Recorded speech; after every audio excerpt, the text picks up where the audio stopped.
About that time, King Herod began to harass some who belonged to the church. He had James, John's brother, killed with a sword. When he saw that this pleased the Jews, he arrested Peter as well. This happened during the festival of unleavened bread. He put Peter in prison, handing him over to 4 squads of soldiers, 16 in all, who guarded him. He planned to charge him publicly after the Passover. While Peter was held in prison, the church offered earnest prayer to God for him.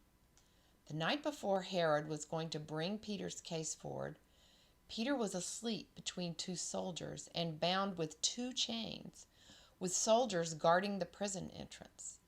Suddenly, an angel from the Lord appeared, and a light shone in the prison cell. After nudging Peter on his side to awaken him, the angel raised him up and said, "Quick, get up." The chains fell from his wrists. The angel continued, "Get dressed, put on your sandals." Peter did as he was told. The angel said, "Put on your coat and follow me." Following the angel, Peter left the prison.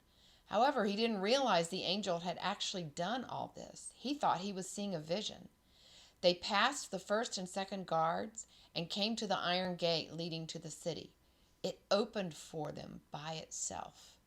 After leaving the prison, they proceeded the length of one street when abruptly the angel was gone. At that, Peter came to his senses and remarked, "Now I'm certain that the Lord sent his angel and rescued me from Herod and from everything the Jewish people expected." Realizing this, he made his way to Mary's house. Mary was John's mother. He was also known as Mark.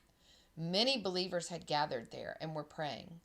When Peter knocked at the outer gate, a female servant named Rhoda went to answer. She was so overcome with joy when she recognized Peter's voice that she didn't open the gate. Instead, she ran back in and announced Peter was standing at the gate.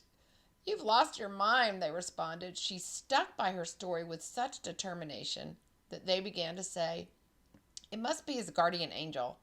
Meanwhile, Peter remained outside, knocking at the gate. They finally opened the gate and saw him there, and they were astounded. He gestured with his hand to quiet them down, then recounted how the Lord led him out of prison. He said, "Tell this to James and the brothers and sisters." Then he left for another place. The next morning, the soldiers were flustered about what had happened to Peter. Herod called for a thorough search, and when Peter didn't turn up, Herod interrogated the guards and had them executed. Afterward, Herod left Judea in order to spend some time in Caesarea. Herod had been furious with the people of Tyre and Sidon for some time. They made a pact to approach him together, since their region depended on the king's realm for its food supply.